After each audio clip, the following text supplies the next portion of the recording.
99,99% des pasteurs, prophètes, évangélistes, docteurs en Afrique sont rosicruciens ou francs-maçons. Et c'est pourquoi ça fait pitié quand tu vois des fidèles qui savent bien qu'ils sont dans le faux et ils viennent parfois sur la toile ou bien parfois ils viennent m'écrire « Oh non, mais est-ce que tu sais que le combat que vous menez là, c'est zéro. On ne va jamais fermer les églises, on ne va jamais arrêter nos pasteurs. » Oui, ce que vous dites, c'est vrai. Aussi longtemps que leurs amis francs-maçons sont dans certains postes politiques et administratifs dans les pays africains, c'est normal qu'on ne puisse pas les arrêter. Et je vous informe que 99% de vos pasteurs prient dans les mêmes obédiences maçonniques que certains hommes politiques, certains hommes de certains responsables administratifs dans les pays africains. Et je vous informe que beaucoup de vos pasteurs même sont plus gradés que certains hommes politiques. Et c'est pourquoi ces hommes politiques n'arrivent pas à les arrêter parce que dans les obédiences maçonniques, les obédiences sataniques, les obédiences lucifériennes, ces pasteurs-là sont les chefs de beaucoup des hommes politiques-là.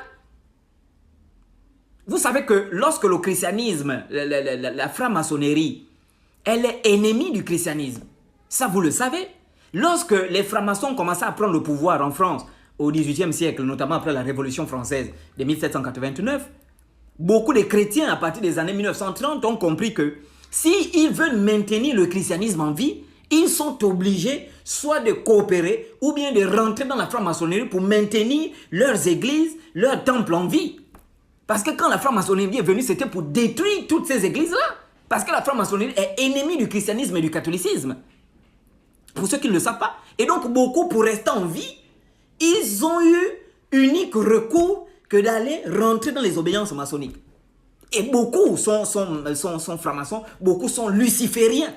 Et la stratégie qu'ils adoptent, c'est que il est franc-maçon la nuit et la journée, il est pasteur.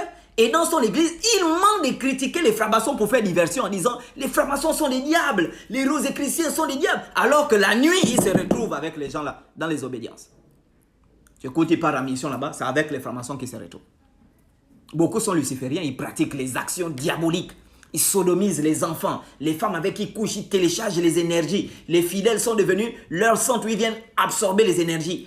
Et ils couchent, ils déviergent les petites filles, ces enculés là. Ils déviergent, ils prennent les virginités des filles. Ils pèdent les petits garçons, les pasteurs.